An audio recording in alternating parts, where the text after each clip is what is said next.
Boa noite, com o apoio do Instituto Sociocultural Brasil-China, estamos começando mais O Papel da Política, e hoje recebendo o amigo para falar sobre aposentadoria. Você está querendo saber como é que você vai se aposentar, quanto tempo tem para você se aposentar, como é que vai ficar? Hoje a gente vai tirar todas essas dúvidas com o diretor do IOPREV, do Instituto de Orientação Previdenciária aqui de São Paulo, Fábio Faria de Sá. Obrigado, Fábio, pela sua presença. Obrigado a você, Maurício. Que isso, eu que agradeço o convite da gente poder divulgar o direito dos nossos futuros aposentados, dos nossos trabalhadores que contribuem com esse país. Ah, que bacana. Bom, hoje a gente vai explorar muito esse assunto aí de contagem de tempo, como é que funciona a aposentadoria para um monte de gente. Tem muita gente, nós tivemos já uma conversa aqui com você e com o Arnaldo Faria de Sá. Vocês atendem por semana quase 500 pessoas no escritório aqui no Jabaquara, dando orientação e fazendo com que as pessoas consigam este direito que muita gente não, é muito confuso, né, Fábio? Essa história de você saber quando pedir a sua aposentadoria e como funciona é uma coisa muito confusa nisso na cabeça das pessoas. Tem muitas dúvidas lá no escritório com relação a isso? É verdade, Maurício. E com essa onda de desemprego, crise econômica, todo mundo está procurando uma aposentadoria. Ela acha que já tem direito a um benefício, nos procuram para a gente fazer a simulação, uma contagem, até mesmo uma orientação. Olha, falta um ano, faltam 2 meses, contribui mais, contribui com um valor maior, e a gente esclarece essa dúvida. A gente, na verdade, facilita a vida daquela pessoa que tem alguma dificuldade de entender uma matéria tão complexa. Então, hoje o INSS não faz um atendimento presencial, o que deveria ser papel do INSS, simplesmente a pessoa vai lá tirar alguma dúvida, eles dão um papelzinho com uma senha provisória e falam, olha, entra no site que lá tem tudo. Não é verdade, lá não tem tudo. A pessoa não sabe o benefício que tem que pedir, se é uma aposentadoria por idade, se é uma aposentadoria por tempo de contribuição, até mesmo porque recentemente, agora em 2019, teve a reforma da Previdência. E essa reforma nivelou todo mundo por baixo. Confundiu mais a cabeça das pessoas. Existe aquela regra de transição, o direito adquirido, mas a gente já está em 2021.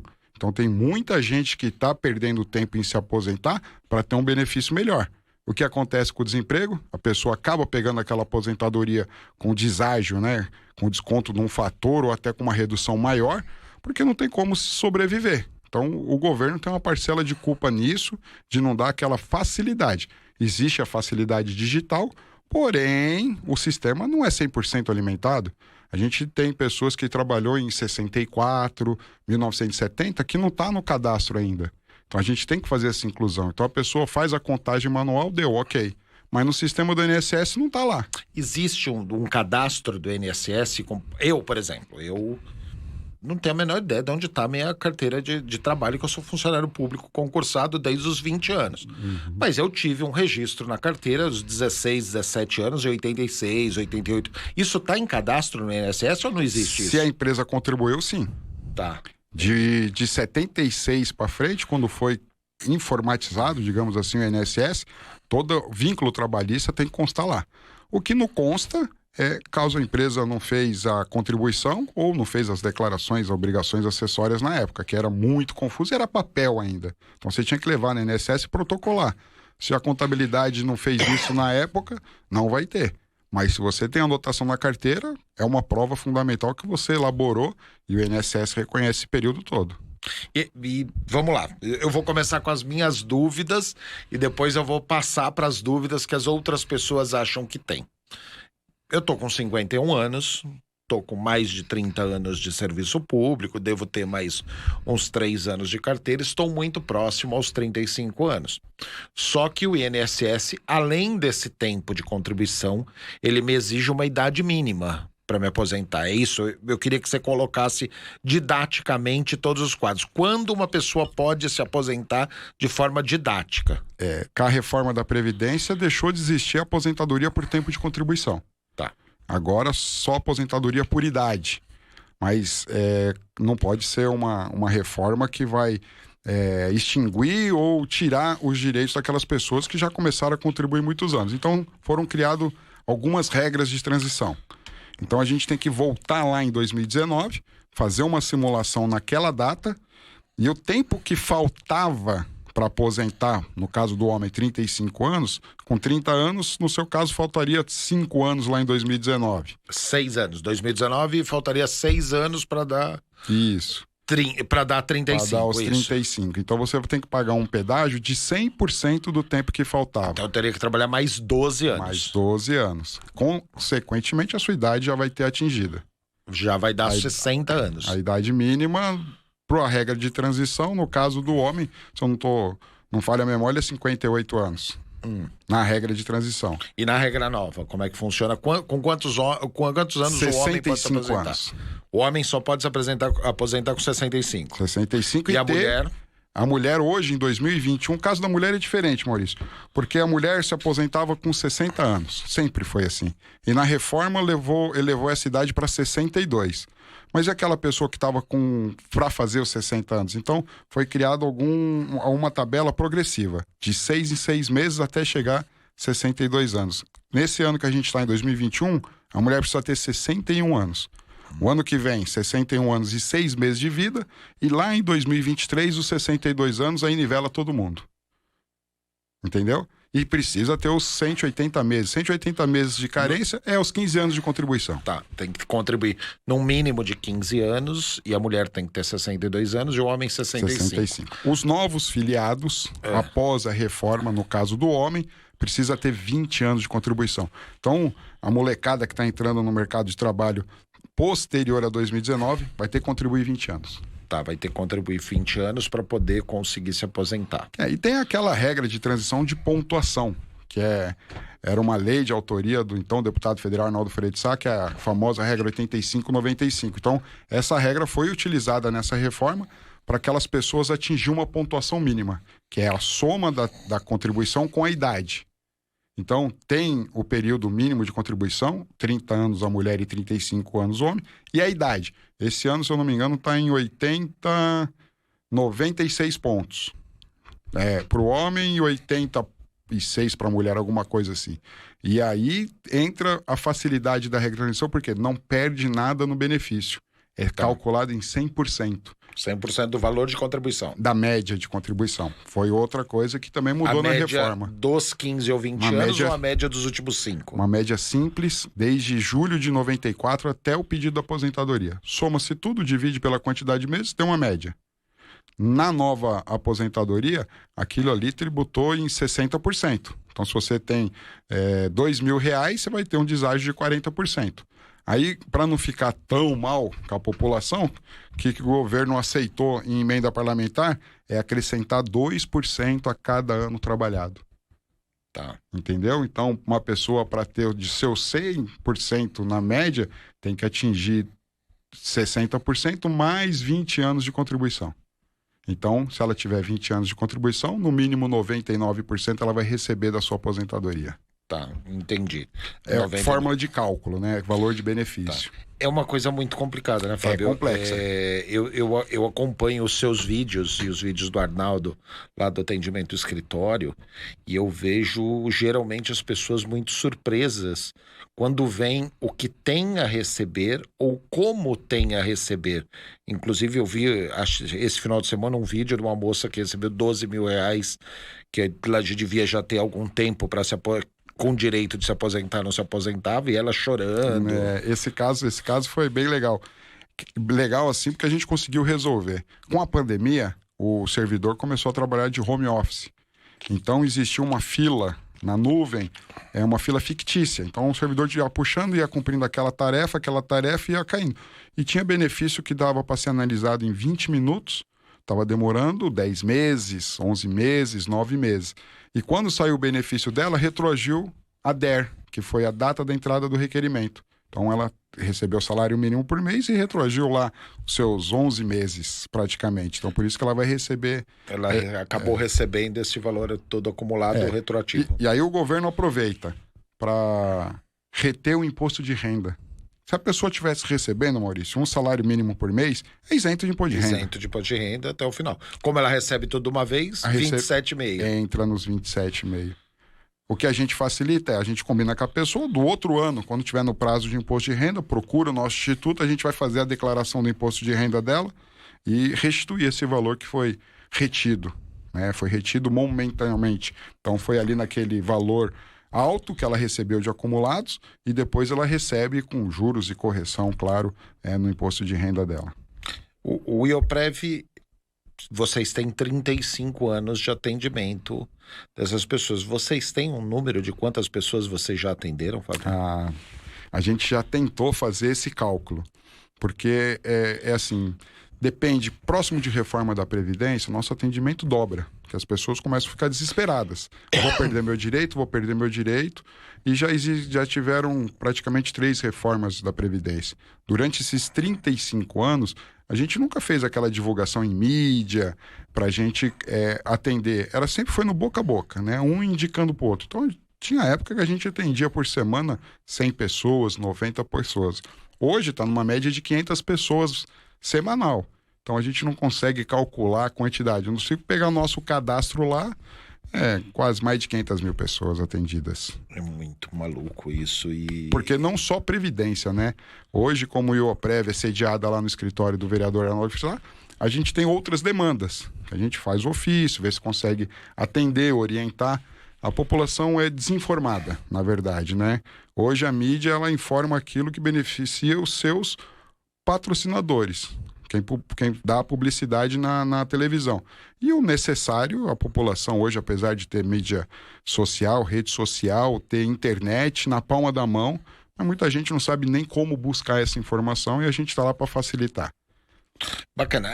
Eu tenho acompanhado muitas comunidades, eu tenho ido em alguns locais e essa dúvida, tá? Aliás, tem muito, eu vejo muito o pessoal mais chato que quer atrapalhar a Previdência. Eu vejo argumentos meio que absurdos. Por exemplo, tem um argumento de que a mulher vive mais do que o homem, se aposenta antes, e isso pode pesar a Previdência, e ninguém leva em conta o trabalho dobrado e triplicado que a mulher sempre teve e acaba atendendo por isso.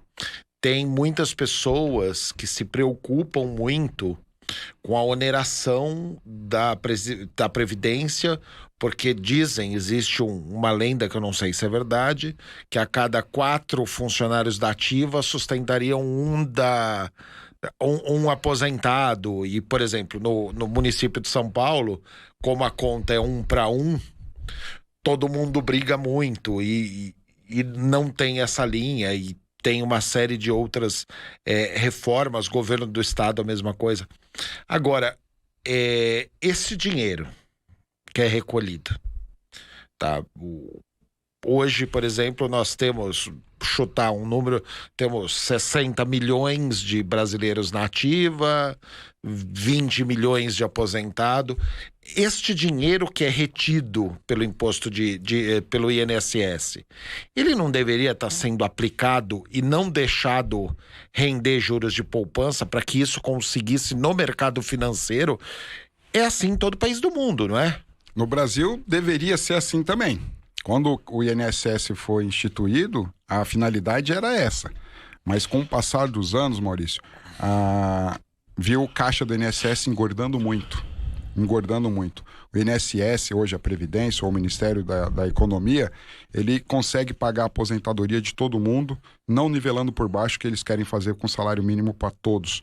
Quando foi criado lá atrás, foi feito um cálculo. Então você hoje contribui, o trabalhador do regime geral da Previdência Social, que é descontado na fonte, 8, 9, 11, 14%. Então ele contribui mensalmente. O individual, 20%. Então, esse cálculo foi feito para se manter o benefício de quem está aposentado em uma futura pensão. Então, ele contribui para 2%. E na reforma da Previdência, a pensão foi 50%, limitada a um salário mínimo. Então, eles vão tirando a gordura para poder fazer benefícios sociais. Para aquelas, lógico, é uma distribuição de renda, concordo perfeitamente, mas não pode vender a notícia que o INSS está quebrado, que a Previdência está falida. Porque tem a DRU, né? A desvinculação de receios da União de 30%. Então você pega tudo aquilo que arrecada pelo INSS, tira-se 30% para aplicar em qualquer coisa que o executivo queira fazer. Então você vê por aí. Então, como que tira 30% do negócio que não tem? Já cai, né? Já o pessoal já fala, como que você tira 30% numa coisa que você fala que está negativo, que você deveria pôr dinheiro? E não existe só a arrecadação do trabalhador, existe a arrecadação das empresas, existe a arrecadação do RAT, do FAT. Então, tudo vai entrar na conta do INSS. Nada mais é do que você contribui hoje, esperando aposentar, e alguém vai contribuir para manter o seu benefício. Isso é natural na Previdência. Mas estão querendo limitar todo mundo por baixo. Aquelas pessoas que sempre contribuíram alto, né, esperando uma aposentadoria razoável, pelo menos a média do seu salário ali, cai para metade, 40%, cai 40%, Maurício. Então a pessoa tem um padrão de vida trabalhando.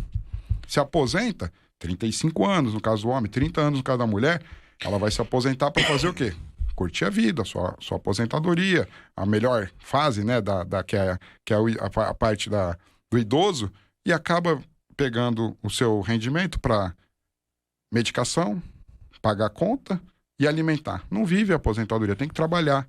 E aí o mercado de trabalho hoje tem um certo preconceito, né, com as pessoas experientes, porque tem muito sindicato que coloca ali, olha, tá perto de se aposentar, não pode mandar embora, tem uma estabilidade. Isso acaba dificultando a vida do próprio trabalhador, né? Se falta um ano para ele aposentar, ele vai ter que trabalhar um ano. A empresa não pega, porque se pegar não pode mandar embora. E o perfil do trabalhador não se adaptou com a empresa. A empresa tem o direito de mandar embora. Então aí não vai poder porque está perto de se aposentar. Então deveria acabar isso. Olha, falta um ano para você se aposentar, você está procurando emprego, trabalhou, experiência, hoje é 3 meses. Pronto, já matou 3 meses. Ah, faltam mais 3 meses e assim vai. Então, é um sistema que só vai prejudicando o idoso, que deveria beneficiar o idoso. E tem dinheiro, a Previdência consegue pagar toda a aposentadoria e pagar bem, sem esses cortes absurdos que eles fizeram para criar caixa, para fazer uma distribuição de renda. Na verdade, hoje, desde a época de Fernando Henrique, né, quando foi criado o Bolsa Família, era outro nome, virou Bolsa Família, agora esse Auxílio Brasil, né? É manter o pessoal sobrevivente. Então vai dar R$200, R$400, uma família paga a água e a luz e ninguém se alimenta. Fábio, você sabe que eu sou muito crítico a uma série de coisas. Eu queria fazer um exercício de sonho aqui com você. Qualquer filme de sessão da tarde que você vai assistir, tá? Você vê que o que movimenta o mercado financeiro de país grande, de país de primeiro mundo, são os fundos de pensão. Aliás, você pega qualquer filme do Jim Carrey, que o presidente se confundiu lá com o americano como se fosse humorista, ele tem aquele filme dele que ele vira vice-presidente, a empresa faliu, e depois no final é feita uma contribuição para um fundo de pensão que sustenta as pessoas com muito mais dinheiro do que elas tinham de salário.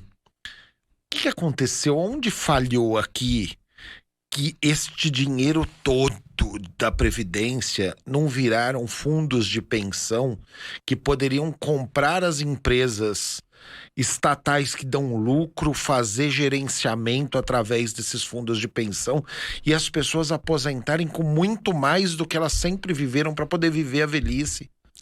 Aonde foi que a gente errou isso? O desvio legal. Por que o desvio legal? Porque criam-se leis para poder desviar a finalidade daquele dinheiro arrecadado para manter a aposentadoria de alguém. Então, é uma quantidade de dinheiro inimaginável que as pessoas podem utilizar de outra maneira tentando um lucro. E esse lucro, quem não trabalha não tem lucro, quem não poupa não tem lucro. Então aquele dinheiro tem que ser reservado para devolver ao trabalhador. E é desviado através de leis que você pode pegar 10, 20, 30% e aplicar aqui, fazer isso, fazer aquilo, com a esperança de voltar com uma margem maior. Mas tudo tem um risco. Uma má administração, se você aplicou 1 milhão, você vai ter 0. Mas O que foge são de maus investimentos. Não existe um desvio legal para, por exemplo, construir escola que não tem dinheiro para educação, vamos usar dinheiro da Previdência ou fazer algum outro tipo de coisa. Não houve isso no país. Não houve. Houve maus investimentos. Até teve uma época que o dinheiro do INSS foi usado para fazer obras, mas lá atrás. Acho que a ponte Rio-Niterói foi construída com dinheiro do INSS. O pedágio da ponte Rio-Niterói podia servir para voltar para a aposentadoria, isso. Já que foi usado dinheiro do INSS. E na verdade não volta. Por quê? Porque é um saco sem fundo. Todo mês arrecada. O dinheiro que deveria sobrar para investir no trabalhador, numa reciclagem, até numa aposentadoria melhor, é desviado para outros fins. E é isso que acaba com os fundos de pensão. Má administração. E falta de transparência, viu, Maurício? Não é como... Antigamente, o governo era obrigado a divulgar a sua arrecadação. Hoje você procura a divulgação há uns 10 anos para cá. Não estou exagerando, uns 5 anos para cá. Já não divulga mais a arrecadação. Deveria ser divulgada a arrecadação. Pô, você é o contribuinte, você está pagando aquilo, você quer saber quanto que o país faturou, na verdade, para saber se os políticos ou o executivo está falando a verdade. Então, hoje o brasileiro não é mais tolo que ouvia uma história e acreditava, não. O brasileiro hoje está crescendo com a educação, tanto financeira, como a educação de notícias, filtrar as notícias corretas, mas, infelizmente, a falta de transparência acaba omitindo essa informação. E aí as pessoas começam a aceitar tudo. Aceitar. Quanto deu minha aposentadoria? Tá bom. Não, tá bom. Não, a gente fala, vamos ver se está feito o cálculo correto. Lá no Instituto a gente tem o pós-atendimento, que é o pós-aposentadoria. Vai lá, a gente conferiu, olha, aparentemente está tudo certo aqui. Vai, recebe seu benefício, depois você volta com mais calma que a gente vai reanalisar. E em alguns casos a gente pega algum erro grotesco do INSS. Por exemplo... Eles pagam menos do que a pessoa deveria estar recebendo. Por exemplo, quando recebe a carta de concessão tem uma memória de cálculo. Então, a pessoa trabalhou lá 5 anos numa empresa, Maurício. Essa empresa não pagou 2 anos, mas está lá o registro na carteira. O que o INSS faz? Coloca aqueles 2 anos sem contribuição como salário mínimo. E o salário do cara era 3 pau, 2 pau e meio. Então, diminuía a média. Então, a gente tinha que correr atrás. Extrato do fundo de garantia, declaração da empresa. Muitas empresas hoje têm uma vida de 2, 3 anos, né? A não ser aquelas que conseguem driblar a economia, que esses empreendedores aí têm que tirar o chapéu para eles. E aí consegue comprovar que o salário dele naquele período foi X.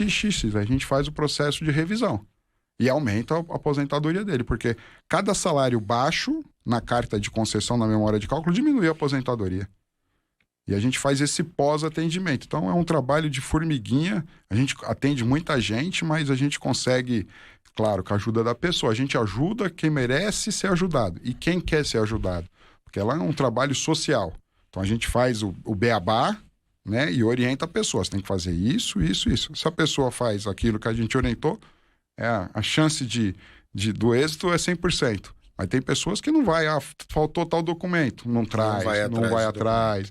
E a gente não tem como correr atrás de 500 documentos para cada pessoa que vai lá, né? E o brasileiro é muito desorganizado em todos os sentidos, né, Fábio? É uma coisa que é muito maluca isso. E muito, Maurício, muito. Tem acomodados, a minoria, não a maioria, são acomodados. Então acha que a gente, por ser um instituto, um vínculo político, acho que a gente tem por obrigação de resolver a vida da pessoa. A gente tem a obrigação de devolver para ela a informação que a gente tem. Então a gente informa... De uma forma que ela entenda e não com aquela demora Isso, não adianta... E aquela linha de dificuldade de entendimento. Não adianta falar em base legal, parágrafo, artigo, não vai entender. A gente fala na linguagem popular o documento que precisa, muitas vezes chega numa repartição pública e perde aquele documento.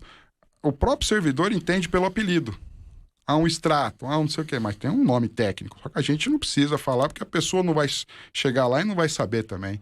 Então, aí traz esse documento pra gente e a gente consegue dar continuidade nesse trabalho que a gente já faz lá no escritório. Legal. Bom, eu falei a maioria das pessoas, você falou minoria, e eu vou te colocar o porquê que eu acho que a maioria é de um jeito muito muito louca no país. Eu acompanho muita coisa de outros países. Hoje, se você pegar Japão, os Estados Unidos, os países da Europa superdesenvolvido, Alemanha, Inglaterra, a pessoa, ela se prepara para empreender no mercado de trabalho. As principais pérolas brutas que saem da escola americana, da escola alemã, da escola japonesa, ele vai para o mercado de trabalho para ser milionário, para chegar a ser bilionário e para empreender. Aqui, as maiores mentes que tem no país são treinadas para virar funcionário público, Fábio. Os concursos são algo gigantesco e tem gênios ali, são os que passam. Sim. O mês passado teve um concurso do Banco do Brasil com 4 mil vagas abertas, com 2,5 milhões de candidatos, de inscritos. Estes 2,5 milhões que foram inscritos, os 4 mil que passaram, se tivessem preparados para ir para o mercado de trabalho e empreender, eram milionários. Sim. E vão ser classe média pro resto da vida, porque vão ter passado num concurso do Banco do Brasil. E isso é muito maluco, porque tá incutido na mentalidade do brasileiro que é bom prestar um concurso. E o concurso hoje é uma porcaria. O funcionário público hoje ganha muito mal. E não tem mais aqueles benefícios todos que tinham na época. Hoje, as melhores mentes, os melhores professores que existem no país estão na parte pública. A parte particular, você tem aquele grupinho de 5, 10% de super escolas e a grande média de escola gigantesca, que é sistema Anglo, sistema objetivo, sistema etapa, sistema Mackenzie, que é tudo através de apostilado, é tudo apostilado, que faz com que a criança estude do primeiro ano fundamental até o terceiro ano do nível médio para poder passar no vestibular, no Enem. É só isso que faz. O aluno, ele vive para passar no Enem. Ele não aprende a empreender, ele não aprende a pensar, ele aprende a fazer uma prova de múltipla escolha. E a fazer uma redação que dê uma pontuação do Enem, não a pensar naquilo que ele quer escrever na redação. Então, eu ainda acho que a maioria do povo, ele é condicionado a isso. E eu acho que só vai mudar o dia que a gente conseguir fazer com que as instituições como o IOPREV, como as pessoas que trabalham com essas pessoas, consigam dar curso para essas pessoas aprenderem a pensar e ter raciocínio lógico, cara. Concordo. Recentemente foi colocado na grade curricular uma educação financeira, né? Mas assim, dentro de uma família, de uma pessoa que está prestando concurso, tem algum empresário, alguém que está empreendendo. Ele olha aquela pessoa e vê a dificuldade que ela tem, Maurício. Não é do dia para a noite que o empresário, o empreendedor, vai ficar rico, vai ficar milionário e vai ganhar dinheiro. É anos e anos de luta. E com a dificuldade que o governo coloca numa tributação, numa formação, numa escolha de um ponto comercial ou até mesmo numa ideia que a pessoa tem, faz a pessoa desistir. Ela fala, não quero isso para minha vida, não. Alguns empresários vivem aquela vida boa, deram certo, mas quanto tempo da vida deles trabalharam para ter um minuto, um dia de sossego? Então ele olha aquela pessoa e fala, não quero isso para minha vida. Por quê? Porque é muito difícil empreender hoje no Brasil, muito difícil. E é um tiro no escuro, né? Você arrisca tudo que tem, investindo naquela sua ideia, naquele seu comércio, na sua indústria, e você não sabe se vai dar certo.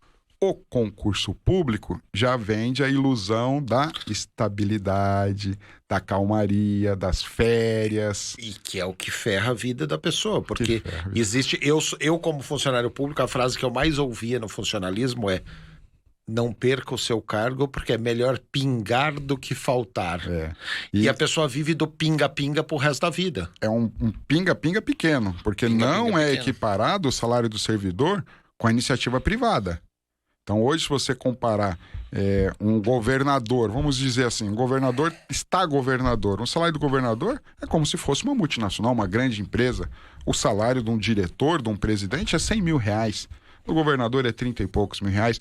É bastante? É bastante, mas não se compara com a iniciativa privada. Outra coisa que acontece com o servidor, mudar a regra do jogo no meio. Então, você prestou um concurso, está lá no edital. O que você vai fazer, para que é, o que você tem que estudar, qual é a sua função. Né? Você cria uma expectativa com aquilo. Muda governo, o que acontece? Muda a regra no meio do jogo. E o que a pessoa tem que fazer? Aceitar. Senão vai ter que pedir exoneração e ali iniciar uma nova vida. Então muita gente se conforta naquilo, né? Reclama, mas não faz nada para mudar aquilo. Então o que deveria existir no Brasil é assim, prestou concurso com aquele edital, vai continuar até o final da carreira dele. Lógico, tem as promoções. Não pode, a gente pode mudar para melhorar, não para piorar. Olha, vai mudar a previdência do servidor. O que tem que fazer? Os novos servidores, a partir dessa data, a regra é essa. Ponto. É lógico que a gente não vai ver de imediato. Uma pessoa tem que trabalhar 30, 35 anos para poder se aposentar. Então, o reflexo vai ser lá na frente. Só que lá atrás não foi feito isso e a gente está pagando isso agora, que tem que ser uma reforma imediata para economizar dinheiro. Então, é uma reforma imediata para economizar dinheiro porque foi mudado toda a regra do jogo do funcionalismo público. Hoje, a maioria do funcionalismo do privado público também houve. É terceirizado.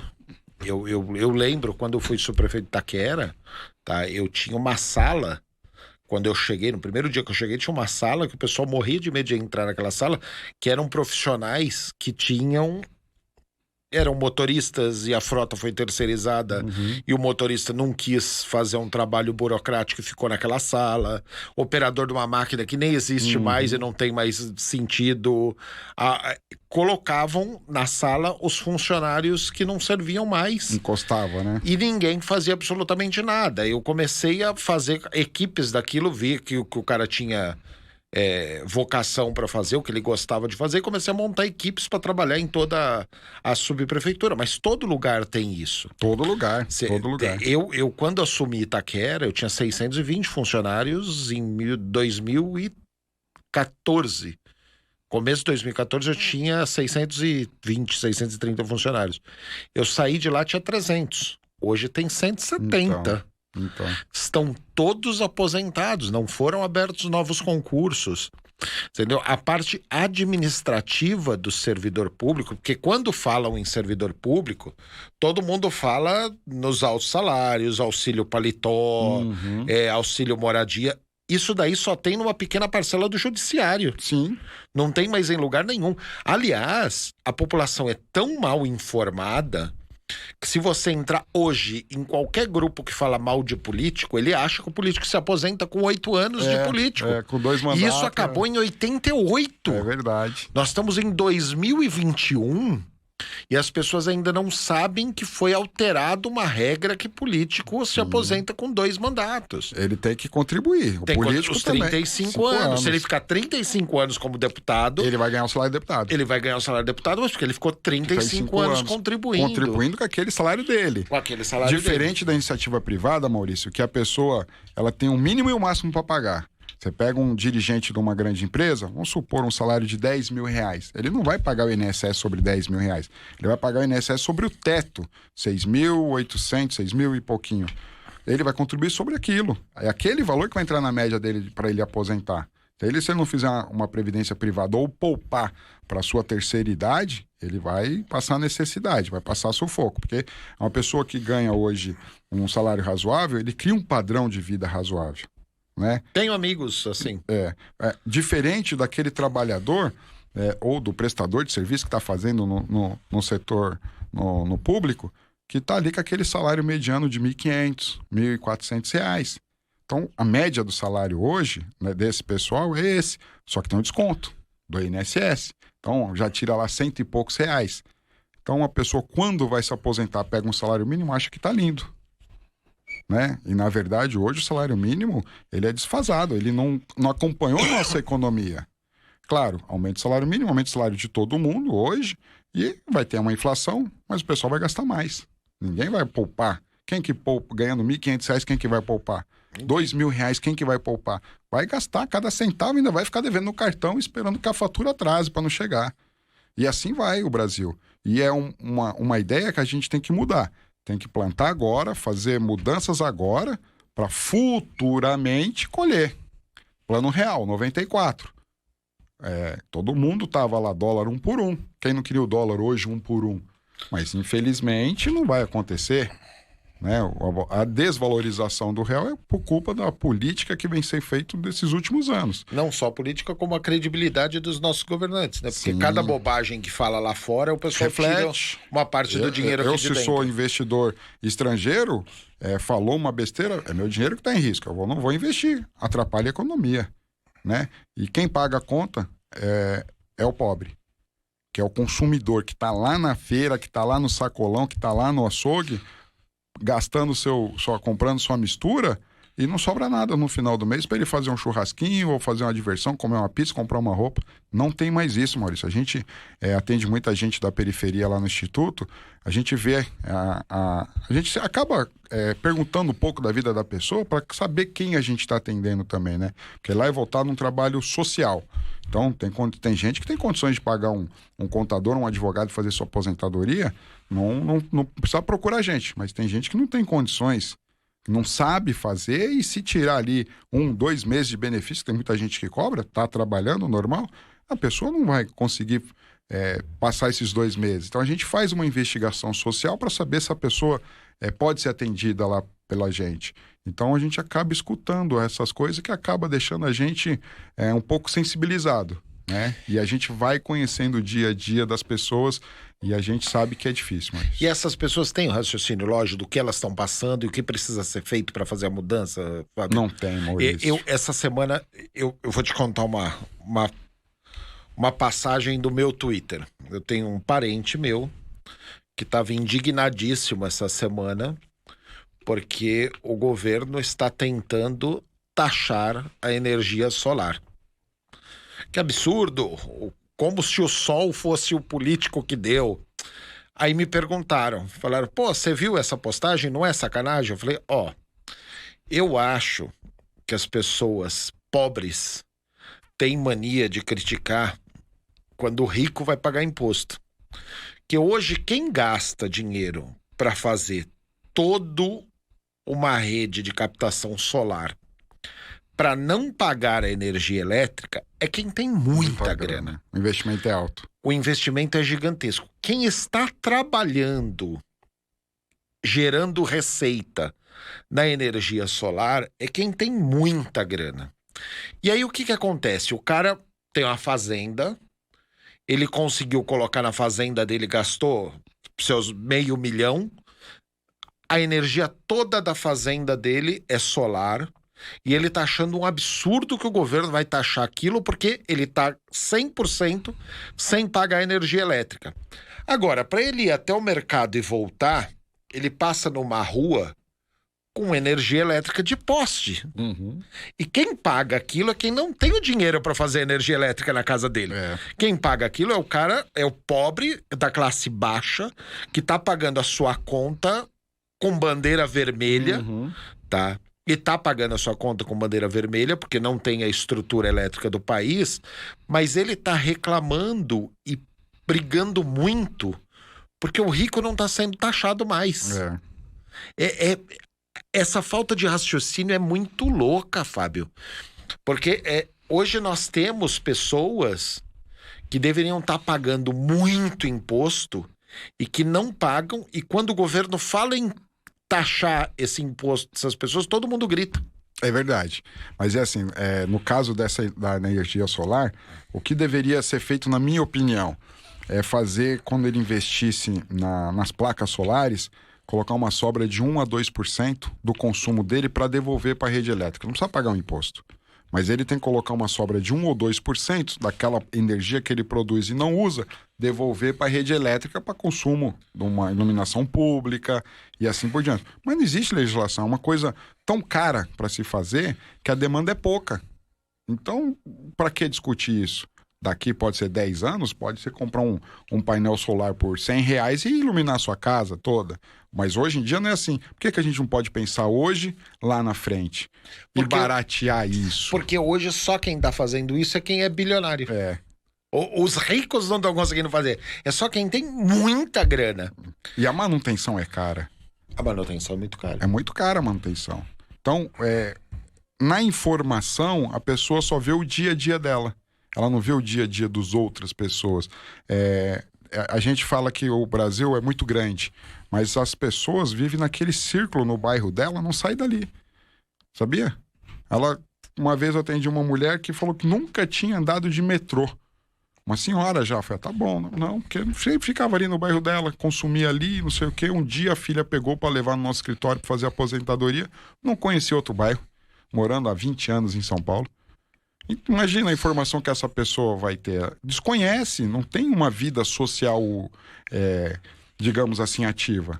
E não é nem questão de não ter uma vida social. Eu tô na política desde os 16 anos, fui pra Câmara com 19, com 20 passei num concurso, eu sempre vivi política, fui 14 anos com família Coriati, 12 anos com Celso Jatene, hoje eu tô com Arnaldo Faria de Sá, eu gosto muito dessa área.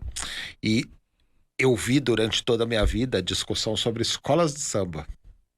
E aí era aquela brincadeira da escola de samba não dá voto, escola de samba não dá voto, escola de samba não dá voto.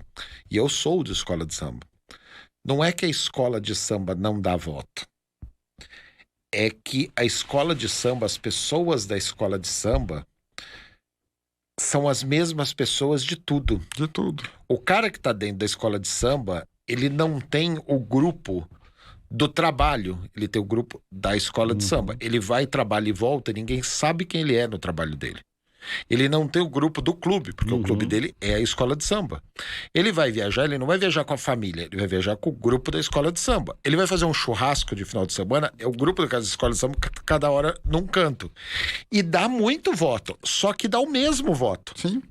A escola de samba que todo mundo acha, fala, não, ali desfila 5 mil pessoas, vão me dar 5 mil votos. Não, as pessoas que são unidas e que vão te ajudar daquela escola são aquelas 200, 300 pessoas que só andam entre eles e não tem a menor ideia de quem são as outras. E aí te dá aqueles 200, 300 votos. E é um voto fiel. E todo mundo sempre fala, não dá voto. Dá, é que não dá a expectativa que você cria que dê alguma coisa. E a escola de samba é só um exemplo.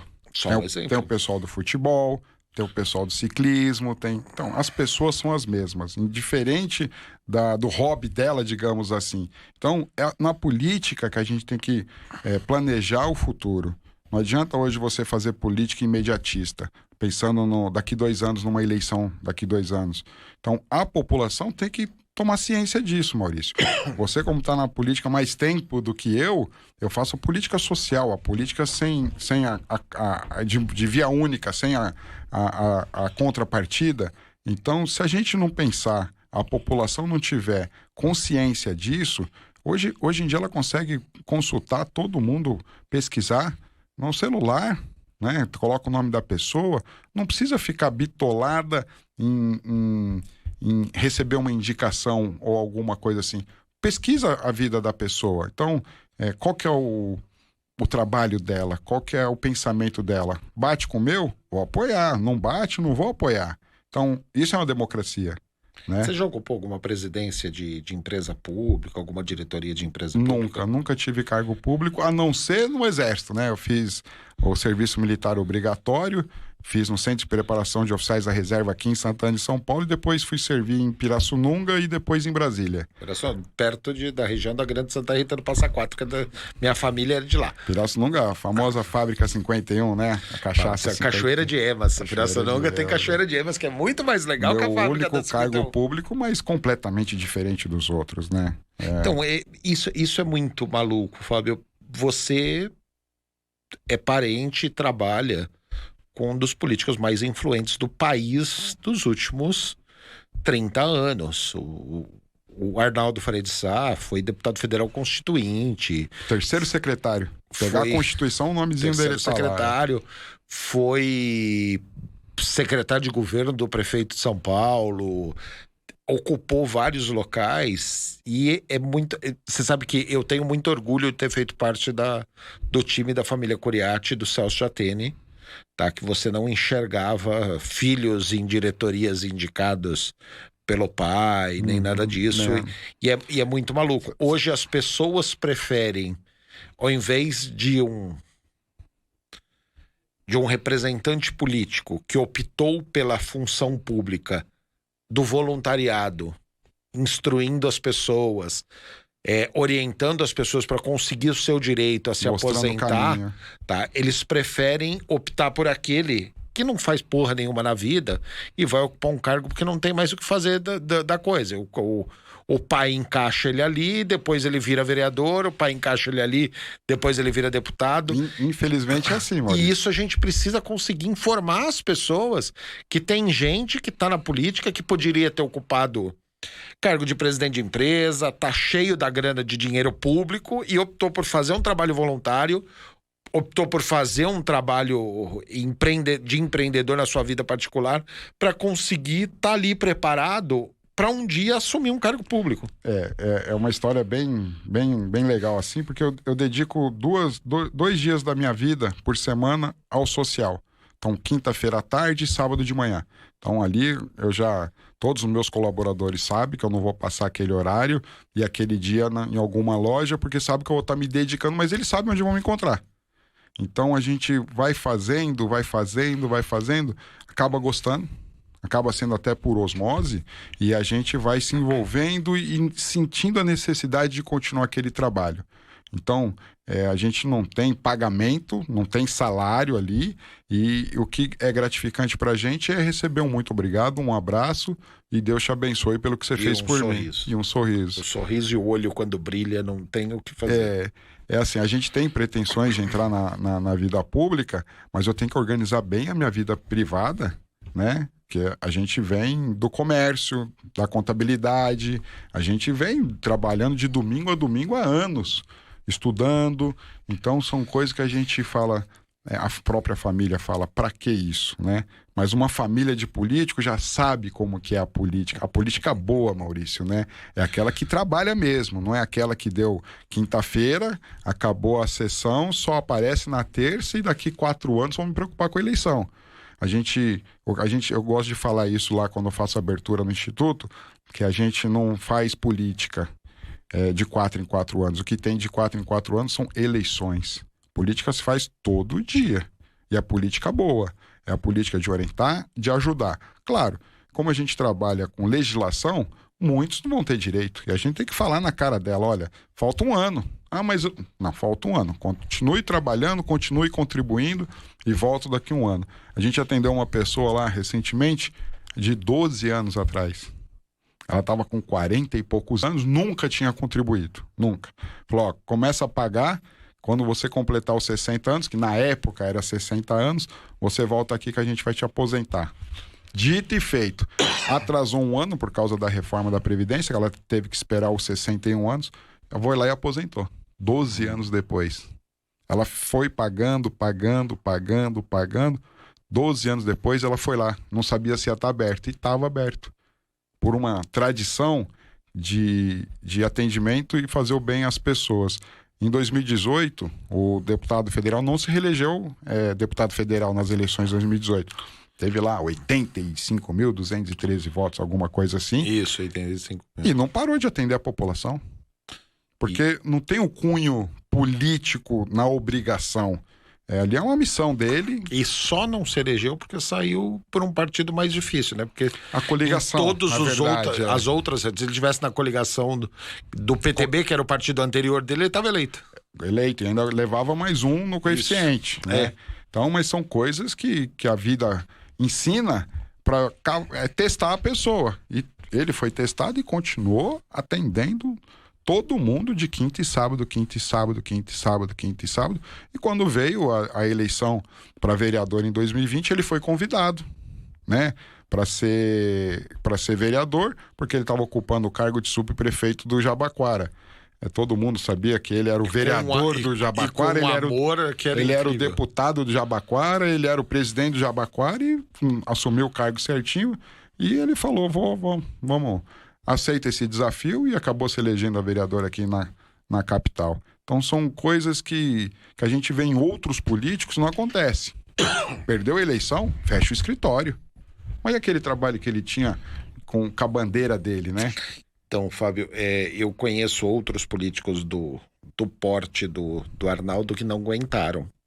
E isso é uma coisa que eu brigo muito, tá?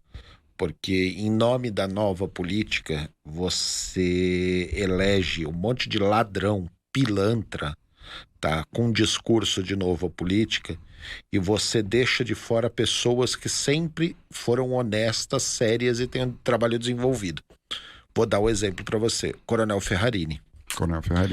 Coronel Ferrarini foi um comandante da Polícia Militar de São Paulo que começou a desenvolver um trabalho com familiares de usuários de droga, usuários pesados de droga, e ele tratava a família daquele usuário.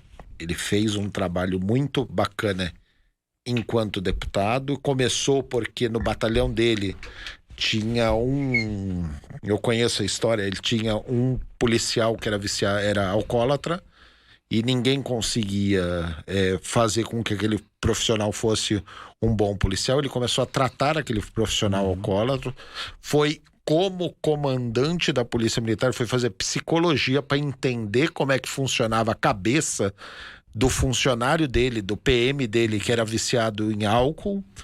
E aí ele começou a tratar as pessoas, gostou, virou deputado estadual, foi constituinte estadual, como o Arnaldo foi federal. Aliás, eles eram do mesmo jornal da Record na década de 80.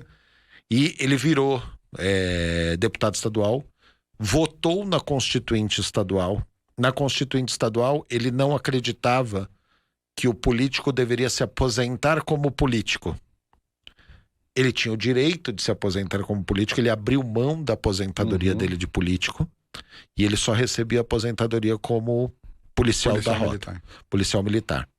E aí ele ficou muito tempo como aposentado, policial militar e deputado. Perdeu a eleição em nome da nova política, colocaram lá outra pessoa da segurança pública que empregou o filho do outro deputado da segurança pública e empregou a esposa do outro funcionário do gabinete dele.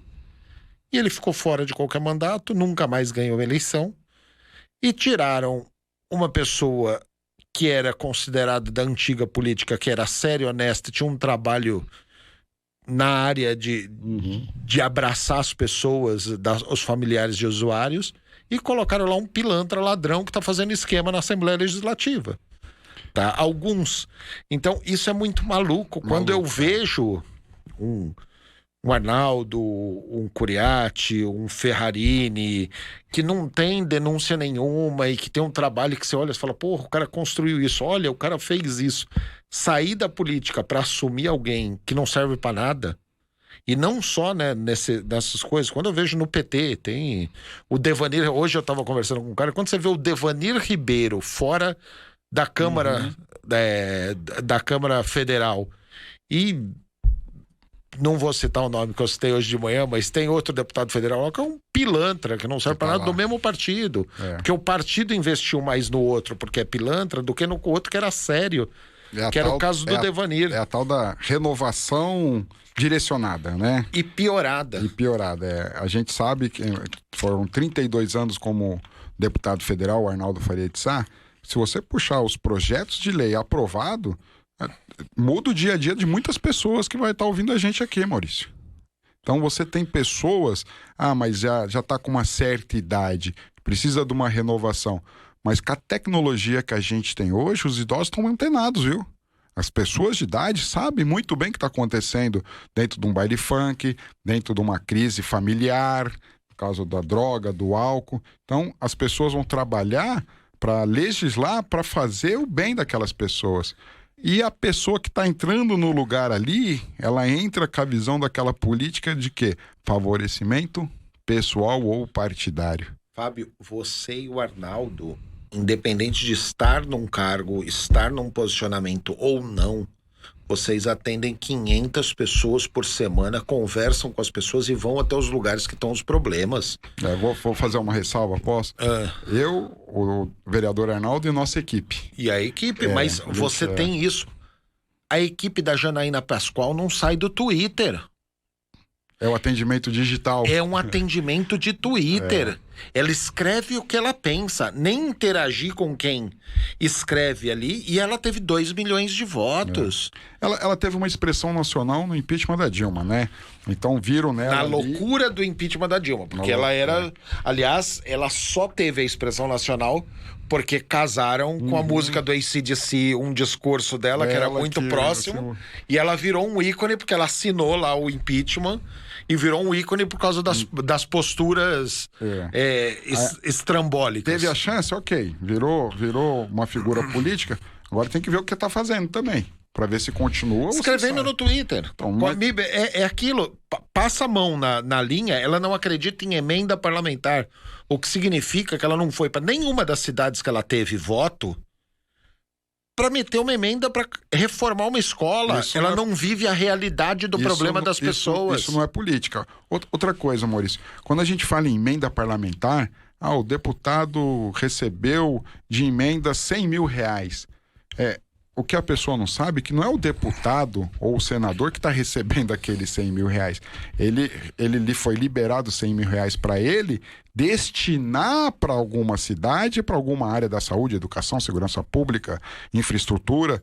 Então, a política hoje, ela é tratada de uma forma técnica que não na linguagem da população. Emenda, recebeu 1 milhão de emenda, você tem 5 milhões de emenda parlamentar. Pro político e pros seus assessores, quem está na política sabe que não é. É destinado para voltar aquele imposto. Quem está na política e trabalha com alguém sério igual você. Sim. Porque tem muita emenda parlamentar. Os deputados federais do PSL em São Paulo, eles destinaram a fortuna de emenda parlamentar para a base de Alcântara no Maranhão. Como pode? Como pode? Teria que ser destinado. Teria que ser destinado de São Paulo. A Tabata Amaral, que é deputada federal por São Paulo, e a queridinha de todos os podcasts, de todos os negócios da política, porque brigou com o Ciro, ela meteu 1 milhão de emenda parlamentar na mão de um professor dela, de quando ela fazia faculdade, e levou ela para os concursos de astronomia dela. Você entendeu? Foi para um projeto... O projeto devia ser maravilhoso. Ela é da Nova Política, só que ela não abriu um chamamento público e nem destinou para um instituto que trabalhava com crianças carentes. Ele entregou na mão de um professor. Isso daí é velha política. Tem que ter um processo legal para se destinar aquilo. Foi legal. Foi de forma legal. Agora, é diferente de um Arnaldo Faria de Sá, que vai destinar 1 milhão para uma reforma de uma escola, 1 milhão para uma reforma de um posto de saúde. E você sabe como que ele destinava as emendas dele? Através do pedido da população. Bacana. Através do pedido da população. Uma escola estava caindo aos pedaços, um parque estava lá precisando de cuidados, um hospital estava com maca ou algum equipamento quebrado. Ele ouvia a demanda da população e destinava o dinheiro lá sem ir lá conferir se realmente estava. Mandava o ofício, lógico, o hospital, aquela empresa fazia avaliação. Realmente precisa. Toma a verba, arruma. Tem muita gente que corre atrás da demanda para se favorecer. Isso. E não é legal isso. Mas isso faz parte da nova política. É o que eu estou te falando. A Janaína Pascoal teve 2 milhões de votos como deputada estadual. E ela é deputada de Twitter. E elegeu muita gente. Não, são 200 mil votos de coisa, ela elegeu mais 10 junto com ela. Tá, ela e mais 8, vai, na conta certa. Foi aquela onda de renovação, de esperança, que a população está caindo na realidade. Então, Maurício, não sei se está caindo. A gente só vai saber nessa próxima eleição.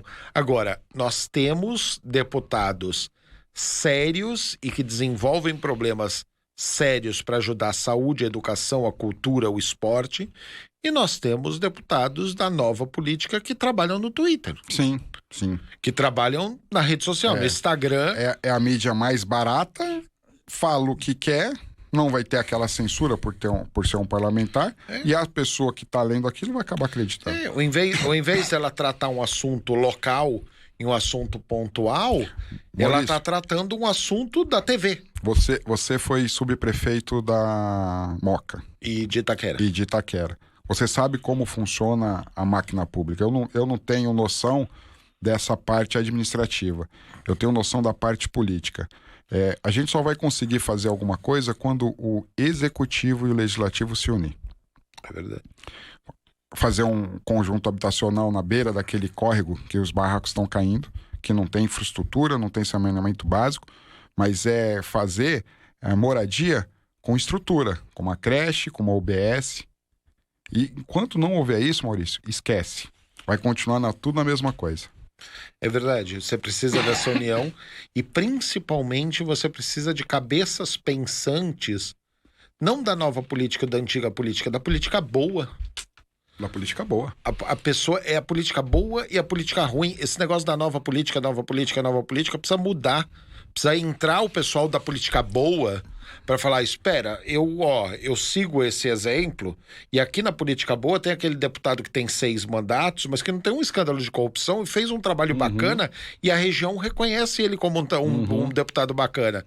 Ou muitas vezes não reconhece porque eu nunca vi nada ele fazendo nada. Mas o trabalho da política é ali, o trabalho de formiguinha, destinando emenda, fiscalizando o executivo, não é? Só que não sabe como funciona o mandato parlamentar. Fábio, em 2018, foi eleito vereador por causas que ele nunca viu. A eleição de 2018 me assustou, que era aquele negócio, se você forjasse um vídeo salvando uma criança e aparecesse com a criança como se tivesse sido abandonada e falasse que adotou e ela fosse seu filho, ninguém ia saber que ela era seu filho e as pessoas votavam em você. Eu respeito muito aquela deputada Kátia Sacres, né? Sastre, aquela heroína que defendeu aquelas pessoas que estavam na frente da escola com um tiro. É bancada da bala. Não é? Mas ela tá perdida lá, infelizmente. Desculpa, isso daí eu sou mais pontual que você não deve entrar nessa linha minha. Eu admiro a policial Kátia Sastre. Isso, por ela estar fazendo a função na dela. frente da escola do filho, viu um assalto e fez uma reação de acordo com o que ela aprendeu na academia e foi bem sucedida. Como deputada, é uma porcaria de deputada. Tá perdida. É uma deputada ruim. Ela não tem a menor ideia de posicionamentos e legislação. É uma deputada horrorosa que foi colocada em Brasília. Aquele voto de manobra. E que se ao invés de ter virado deputada, se tivessem transformado ela em coronel da PM, ela estaria sido muito melhor aproveitada, que como PM ela era sensacional. Hoje é um zero à esquerda e vai se reeleger a vida inteira em nome de um tiro que deu numa porta da escola, porque ela vai se reeleger. Sim. E é uma deputada horrorosa. O Tiririca é um deputado horroroso. O Tiririca é um voto de protesto, Não é voto de protesto. Será que não é voto de protesto? Que não fica? O Fausto Silva já chegou a chamar ele como sendo um dos melhores deputados, porque ele não falta. Ele é aquele... Aquilo é obrigação. Então, não faltar é obrigação. Ele é aquele imbecil que não fez nada, mas é que ele vai em todas as... aprovou projeto? Não, nenhum. Fez não sei o quê? Não fiz nada, não. O que você fez de bom? Eu fui em todas as sessões. Essa foi em todas? Tá. Mas e você falou na tribuna? Não. Eu não gosto de falar. A gente elegeu um presidente assim, ficou 28 anos como deputado e não teve um projeto bom. Mas isso é aquela falsa esperança de mudança, né? É assim, hoje o Bolsonaro, a gente sempre fala isso, fala aberto, ele foi eleito pela facada que ele tomou, que foi ali, tirou ele dos debates. E pelo CQC e pelo pânico. Sim, que davam voz às bobagens que ele falava. Maurício, tem muita gente que gosta de ouvir o que ele fala. É verdade. Né? E tem coisas que ele fala que realmente é plausível. Por exemplo, no presídio de Pedrinhas, aquela fala dele. É só não matar, não é só estuprar, que não vai estar lá. Todo mundo concorda. Concordo. Aí você vai nas redes sociais, hoje teve a filiação do Sérgio Moro no Podemos, provavelmente vai disputar uma presidência, e lá a presidente do partido perguntou o que o pessoal gostaria de ver num político. E 99% honestidade. Honestidade não é só o político, tem que ter, não. É todos. É competência. É obrigação, não é requisito para ser político. Não, tem que ter competência. Né? Então, é assim, hoje tem Ministério Público, Polícia Federal, Polícia Civil, um monte de gente fiscalizando os políticos, né? Mas o político, ele só destina o dinheiro, não é aquilo que você falou. Quem executa é outra Tem coisa. que fiscalizar quem executa, não é? Emenda do relator, que é secreta, né? Tá barrada lá pelo STF. Claro que tem que ser barrado. Só que não deveria ser barrado pelo STF. Devia ser barrado pelo legislativo. Não devia nem virar lei. Virou lei. Então... O judiciário tá lá para fazer a lei valer. Se é lei, tem que valer. Agora, emenda secreta tem que ser destinado. Hoje você destinar ao executivo liberar uma emenda para um parlamentar que votou favorável é natural. Isso lá da época de João, como que é o nosso presidente lá, foi meu comandante do primeiro regimento de cavalaria de Figueiredo. João Batista Figueiredo, já era assim. Aí, então, vamos... Política é assim, só que foi uma demanda boa para o país, né? A esquerda deveria votar hoje na PEC a favor do Auxílio Brasil, mas não contra a PEC dos precatórios, né?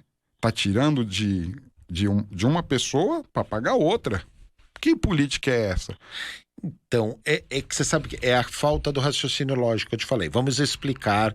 E isso acontece na Assembleia da maioria dos estados também. É verdade. Vamos explicar didaticamente o que é essa emenda secreta do coisa. Funciona o seguinte: todo mundo fala da corrupção do legislativo e que o Lula e a Dilma eram corruptos porque davam o ministério para as pessoas ganharem dinheiro. Uhum. Hoje não dão mais o ministério, dão só para alguns ganharem dinheiro, e eles inventaram o tratorão, que é a emenda secreta. Uhum. Então o que acontece? Eu dou uma emenda pro deputado X para ele destinar para algum local, só que ele não coloca o nome dele ali. Uhum. O que ele vai fazer com aquele dinheiro? Ou ele vai fazer o bem, ou ele vai contratar o filho dele, já que não é ele que tá dando a emenda, ele vai contratar o filho dele para fazer uma obra que não existe.